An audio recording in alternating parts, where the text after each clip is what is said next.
menuntut ilmu gitu ya.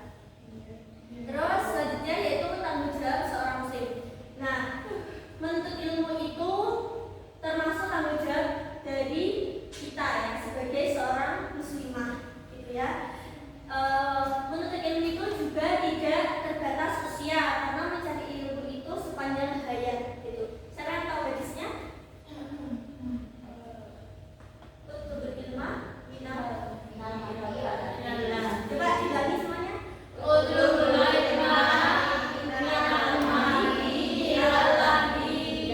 artinya tuntutlah ilmu dari buayan hingga tiang lahat gitu. Jadi maksudnya itu dari kita kecil sampai kita meninggal, maksudnya itu sepanjang hayat gitu ya.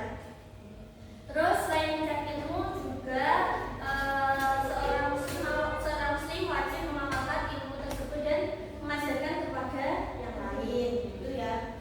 Terus ini hadisnya yang ini yang terakhir, mengamalkan dan mengajarkan itu ini peribahasanya al ilmu bila amalin kasyajari bila samarin. Ilmu yang tidak diamalkan bagaikan pohon yang tidak berbuah gitu ya. Jadi sedikit banyaknya ilmu yang kita dapat, tapi ilmu baik itu kalau bisa kita ajarkan, kita amalkan gitu ya. Selanjutnya tadi dampak positif ilmu. Siapa yang dapat tadi? Ada yang masih ingat? Ya, apa? Ada yang masih ingat? Ya, terus?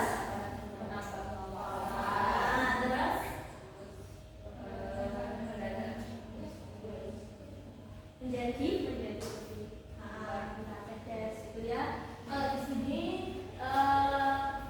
memperkuat iman dan takwa. Ini kalau kita imbangi dengan ilmu agama ya, itu memperkuat iman dan takwa. Selain itu juga ilmu dapat mempengaruhi setiap keputusan yang diambil, bisa lebih bijaksana, membuat masyarakat lebih maju dan inovatif gitu ya.